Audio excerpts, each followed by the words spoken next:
Welcome to the New World Order Showcase Podcast. Your host, Jill Hart, the Coach's Alchemist. Couldn't be more excited to have you join us today. On this podcast, we celebrate the champions of change, the up-and-coming life, health and transformational coaches who are fearlessly stepping forward to make a difference in the world. Get ready for inspiring stories, practical tips, and powerful moments that will motivate you to make a positive change in your life and those around you. We're happy to have you join us on this incredible journey as we dive into the world of life, health, and transformational coaches who are lighting up the path towards a better tomorrow.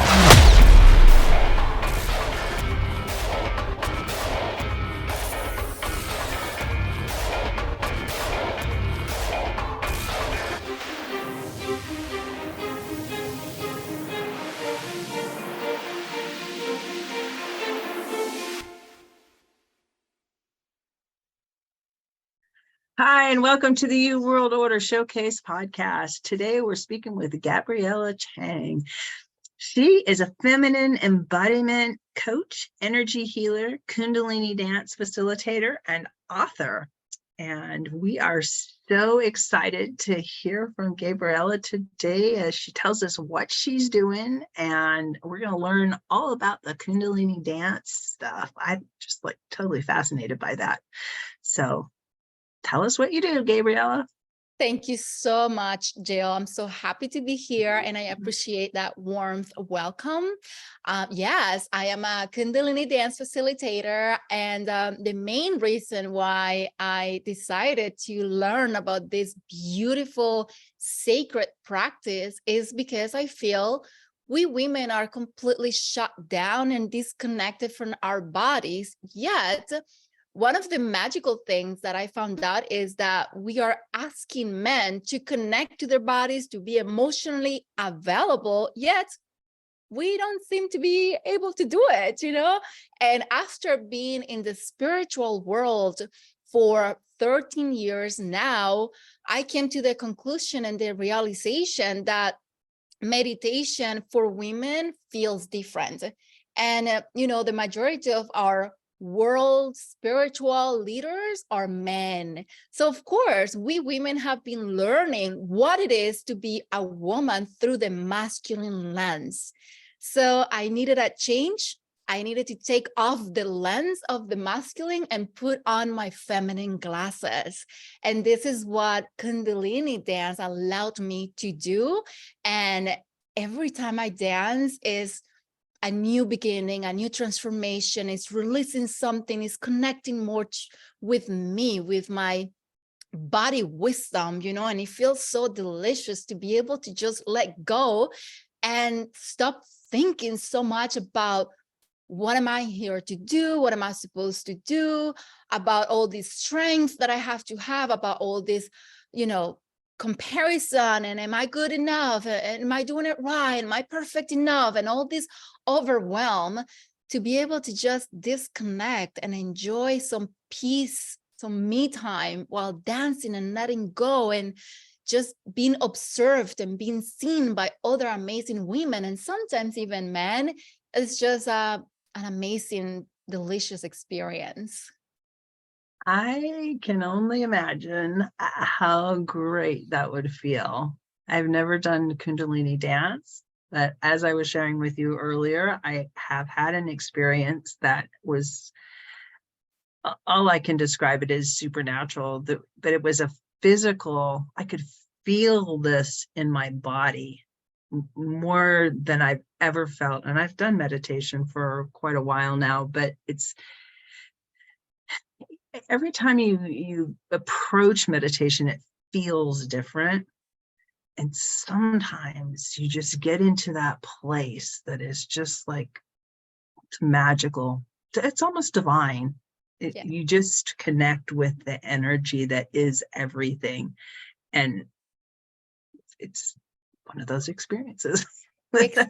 It's such an amazing experience, to be able to just feel that expansion, you're connected, you belong, you don't have to, all these fears just disappear, and to be able to do it in a sacred container, like I call it, for women to simply let go and to simply experience what it is to be and stop doing. Like, even when we sit down for meditation, I need to stop thinking. And actually, that is not something that we can ever do, because thinking is part of the ego and it's not bad. We have to rewire, and we have to rewrite the story we have with our egos, with our bodies, with our minds, and really understand what it feels like to just be, and that is the experiment that I have been going through for the past few years, which is, what does joy feel like?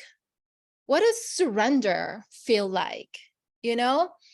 And to have that magical experience is something that we women, something that the feminine really brings into the world.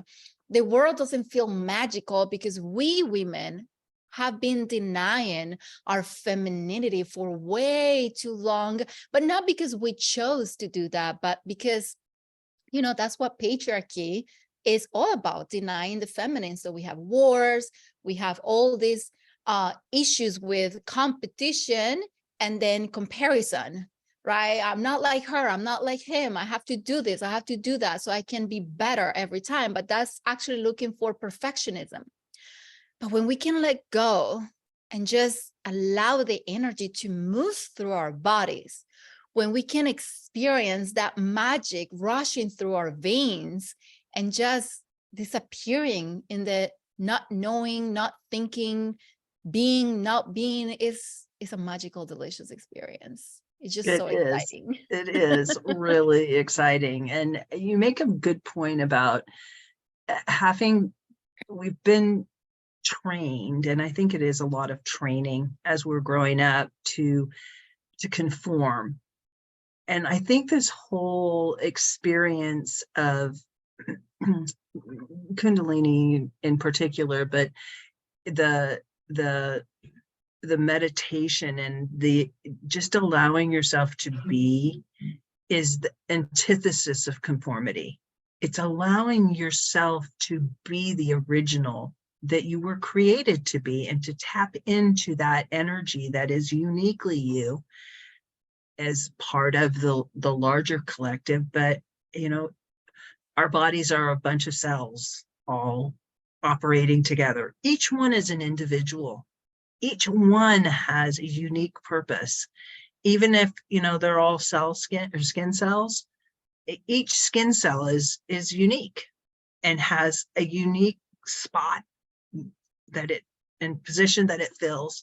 We as energy and spiritual beings, we have that in the overall tapestry of what life is. And the whole idea of having coaches come along and say, here are some tools to tap into that, to see where you fit in, is so amazing. And I think that's kind of what you're doing. You're providing this for women. So how do you make this work? How do people experience what you help them with? I guess is the best way to put it. Yeah. So as a feminine embodiment coach, the main reason I do this work is because we want to be in relationships. We want connection. However, many times we're single, unhappy, and more than ever right now. And then separations, divorces happen because we don't know how to connect, but mainly because we don't know how to connect with our bodies. So that's why it's a feminine embodiment. We have to reclaim our bodies. We have to feel safe in our bodies. We don't feel safe in our bodies. We're running in survival mode, and we think that that is our intuition. So many times we're confusing intuition with survival. We are freezing, we're running away, we are fighting, we're hiding, and then we have all these masks. We start performing in accordance to the culture that we are in. So we are not really being ourselves, because we all want to be accepted in our tribes. Because not being accepted in our tribes means that we are going to die. So we all crave that belonging.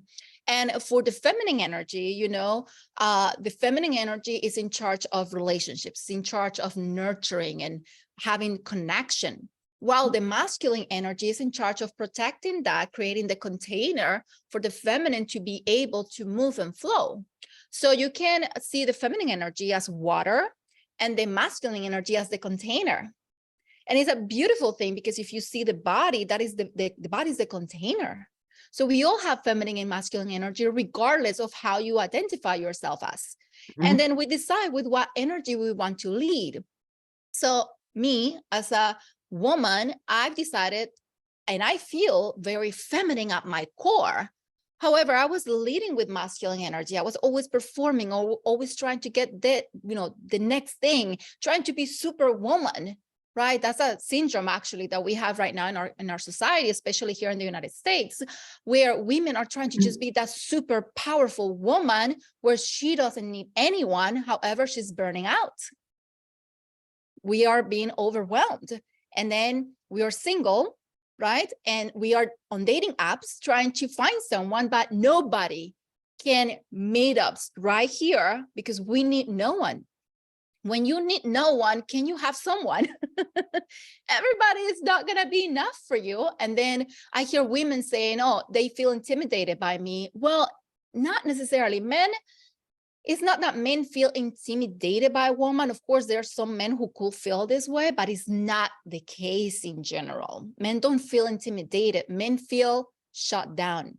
Men feel that they cannot penetrate you. As the masculine, a man wants to know that he is welcomed and received. But when we women are blocking ourselves, when we are performing, closing our hearts, and just shutting down from feeling, running on autopilot, he doesn't feel that he can be seen. He doesn't feel accepted. So how can you be with somebody who knows and he can see that you're not accepting yourself, you're not being genuine and authentic? How can he reveal himself to you when you're not revealing yourself to even yourself? So that's the main, reason why I do this work, because I was completely shut down from my intuition, from my feminine power. I thought it was weakness. And one of the things I was actually talking to one of my girlfriends one of these days is that I don't even remember. This is how shut down I was from my body, that I cannot recall my first day of my period. I don't remember if it was a traumatic experience. I don't remember what was my reaction. I don't remember what I did and if I knew about it. It's completely shut down because of the many different situations that went in my childhood that I disconnected. I completely cut off my emotional body. And when we cut off the emotional body, we are disembodied. So for me, it has been a process of coming back to the body and feeling safe in the body. So the soul doesn't feel like it belongs to the body. The soul feels rejected. And so then we start repeating those patterns. We start attracting situations in which we feel rejected, we feel abandoned, we feel there's injustice, it's unfair, and we start projecting all of this in our relationships. So with Kundalini dance and my other feminine embodiment practices in my coaching, I actually help women to connect to their body wisdom, to tap into what is in their womb area, what is in their hearts, what is in their throat, what is blocking women, what is blocking us from expressing our truth, from really speaking up without yelling, without, be unapologetically you, which is another thing that I have my issues with, when we're telling women, just be unapologetically you. And then I hear a lot of women really being mean and really being like, if you don't love me, it's none of my issue. Like, you'll deal with it. Like, I also have to be loving and compassionate, right? I also have to be loving towards the person who's in front of me and learn how to communicate in a way that is powerful, but also soft, that is going to be healing for those around me. So that comes with learning a lot of skills, deconditioning from this belief that I need to be like men to be loved, and accepting that I am an amazing, beautiful woman with just so many amazing skills. That is amazing. And it's true. The idea that we have to be all things to all people, and women tend to be nurturers of one sort or another. We tend to want to help people, and we tend to want to like do all the things and be like men too, or we can, get out there and turn it up in the business world, and that whole glass ceiling, trying to get through the glass ceiling thing. When it really comes down to it, we don't need to do all of those things. Well, all we really need to do is sit in alignment with who we are and find peace there. But it's not, it's easy to say that, but without the tools and without a guide, it takes a long time, and it can become frustrating to, because you do hear things like, be unapologetically you. Well, what does that really mean? Mm-hmm. Yeah. And, with that, I was at the store one of those days, and I heard these two women, I think it was the mom and the daughter against the husband of the daughter. And I heard the mother being like, she's right, and you are not right. You don't know what you're talking about. I'm like, oh my goodness, even if she's right, what's the point of having to shut down the man in that way? I believe the feminine energy is healing. I believe it's healing because we are the ones creating life. So imagine how powerful that is. Every man in this world and woman came from a woman. The guy only gave us the seed, but without the guy, we cannot create either. So we are both creating together. And when we're constantly telling women she's always right, she starts leading with that ego mindset, with that perfectionism. So when she's always right, she's never wrong. But when she's wrong, she suffers internally, or she's fighting to be always right. And then you have a culture of being unapologetically you, which means you're always right, he's always wrong. You're always perfect, he's always imperfect. And when we put on that mask, we just create so many problems for ourselves, It really does. I've been married for a long time in my life, and I can tell you, I have a really good relationship with my husband. And we learned early on not to push each other's buttons, and we allow space for each other. And without allowing individuals to have their own space and to have their own responsibilities in the relationship, I look at my own parents who were married for over 50 years, and they were a team. But being part of a team, each person has a job to do, a role that they accept, and they can excel in their role, but they don't have to do the work of the other person. And in my own relationship with my husband, we decided when I started having more children that he would work and I would take care of the kids, the finances, the house, everything. When he came home, he was gone 28 days and home for 3 days. And this went on for like 20 years.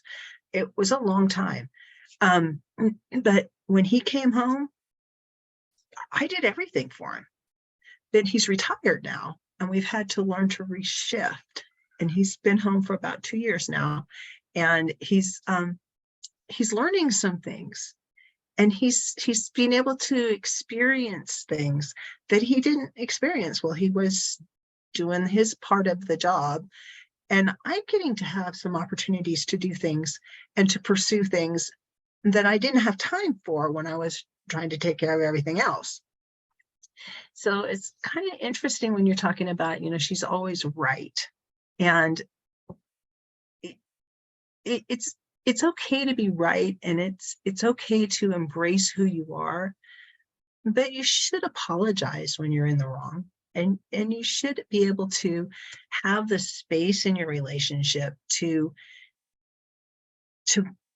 come together as a team. In the case of that mother-in-law standing up for her daughter, I don't know what all the circumstances were, but on a personal level, I've made it a point that I don't get between my kids' relationships. And if they come to me like, he did this or she did this, it's like, okay, well, let's push you back in there and you figure it out. Yeah. Don't push each other's buttons. Exactly. And some of the things that are happening right now, first you mentioned roles, right? People are like, I don't want to have the roles because they are associating roles with traditional roles, which nothing wrong with that. If the couple decide that that's what they want, well, that's what they want, I remember one time talking to this guy on the phone for like 10 minutes, and he's like, oh my God, I should have asked you this before. Like, that would have been the first question. This is what I want. Are you that kind of woman? I work and I want my woman to have children and stay home. And I was like, no, that's not me. Thank you so much. Have a great life. Yeah, and there's nothing wrong with that. Nothing wrong. There need to be roles in a relationship because it's two different individuals. Two different people need to know what they're supposed to do, because if we don't know that, we don't have agreements, we don't have contracts, we build up on resentment, we create separation, we don't have intimacy, and intimacy is not sex, but intimacy leads to amazing, great sex when you are able to express your needs and know that you are being heard. So roles in a relationship feel like, well, this is what I want to do. Do you agree with that? Let's talk about this, but who has the final decision?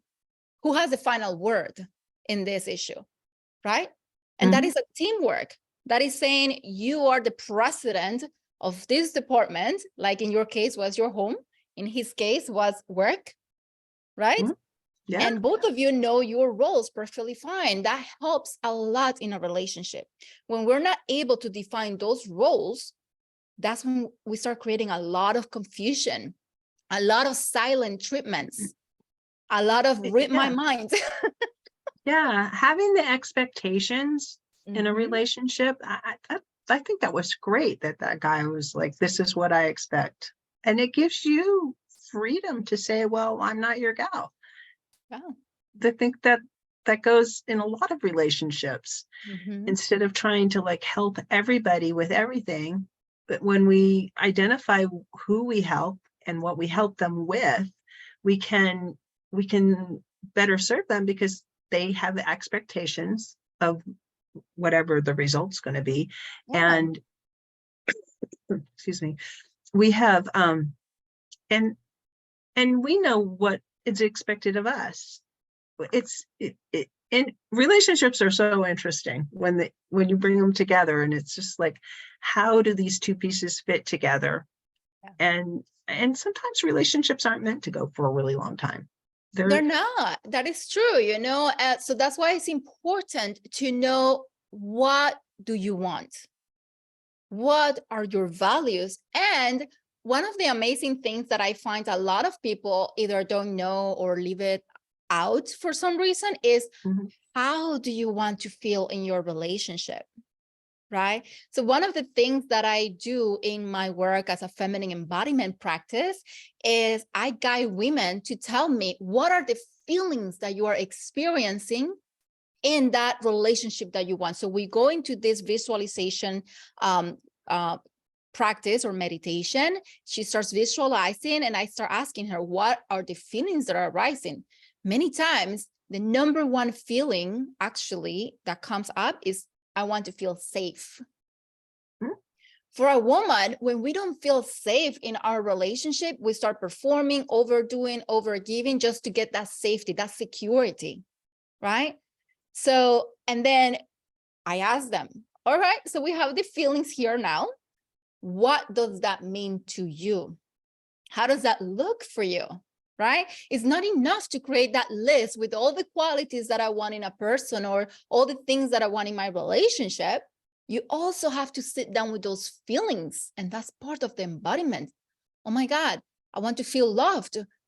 What does it feel like to you, Jill? Because for me, feeling loved is when he brings me flowers, when he surprises me with dinner, with plans and things like that, right? But for you, it may mean something different. Or when he cleans the floors, when he unloads the dishwasher, when he prepares the kids to go to school or something like that.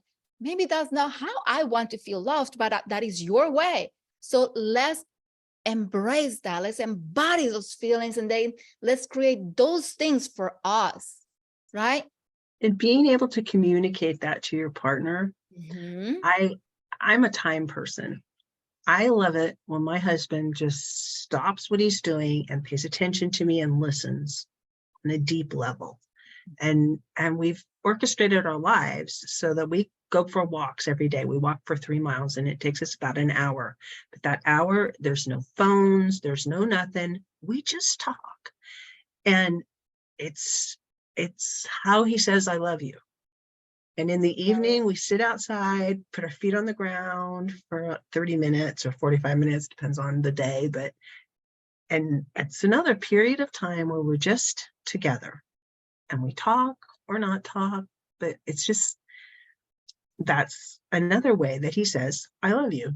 And it's how I hear I love you. I shouldn't even say it's how he says it. It's how I hear it.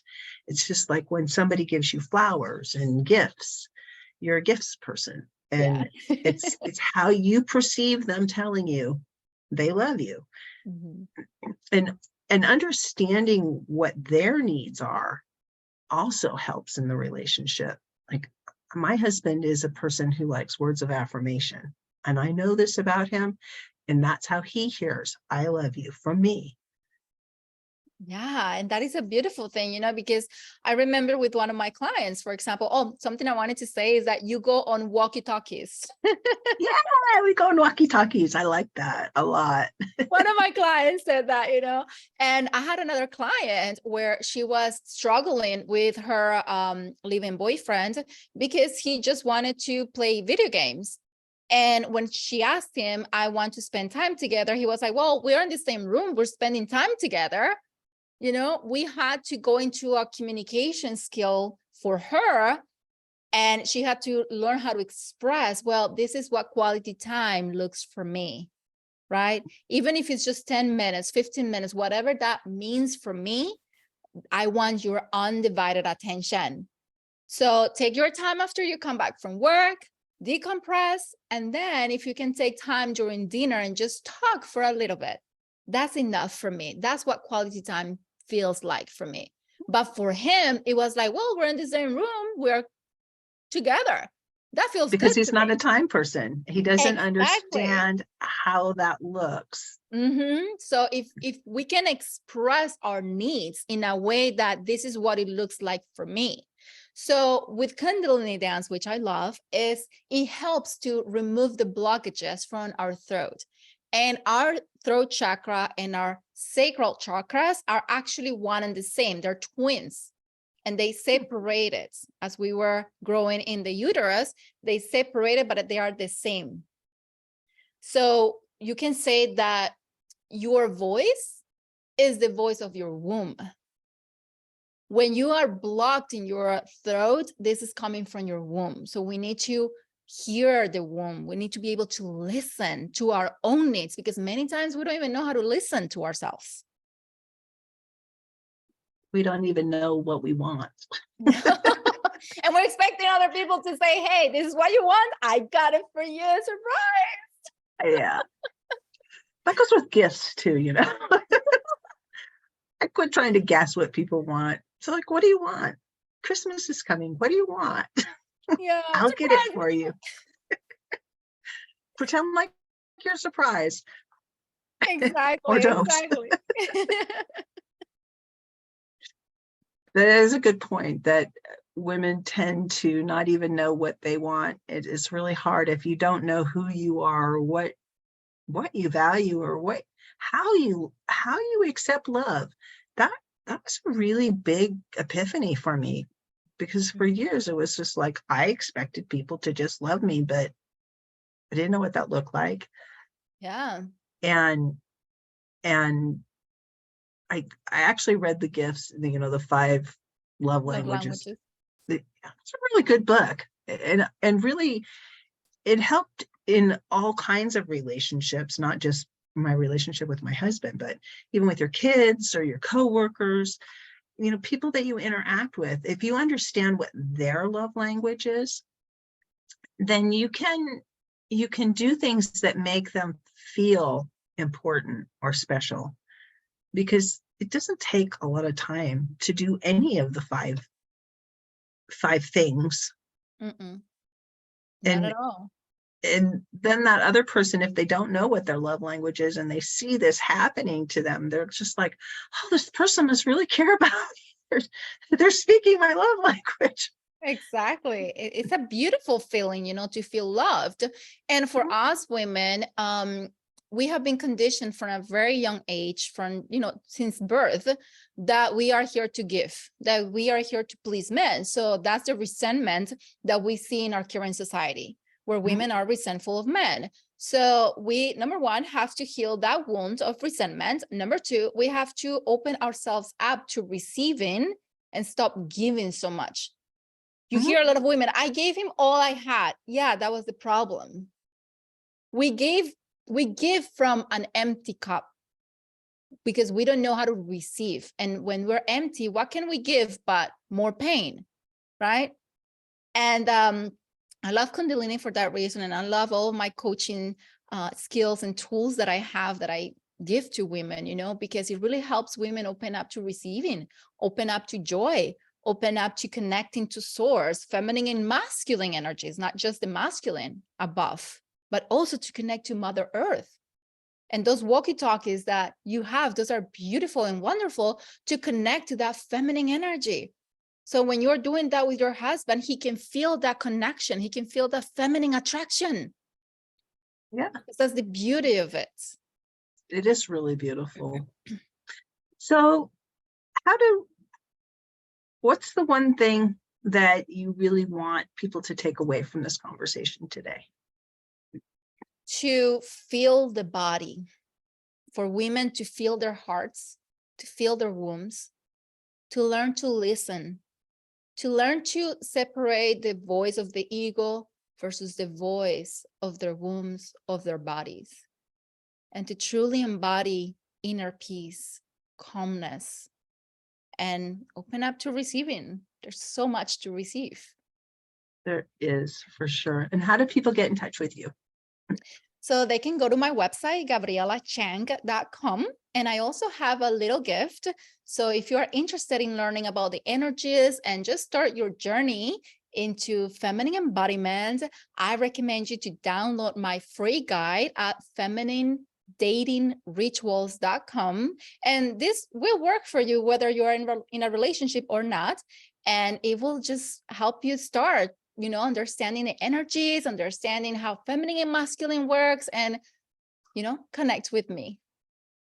That is awesome. I could talk to you for hours, Gabriella. This has been amazing.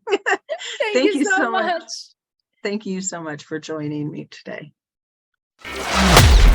Thank you so much for tuning in to another empowering episode of the You World Order Showcase podcast. We hope you've enjoyed hearing from our incredible life, health, and transformational coaches who are making a profound impact on the world. Remember, change begins with you, and you have the power to transform your life and the lives of others. If you want to take that next step and unlock your true potential, visit thecoachesalchemist.com, where you can find the 3 ways we can help you for free to spin your talent into gold with clarity, a system, and a plan. Don't forget to hit the subscribe button so you never miss an inspiring episode.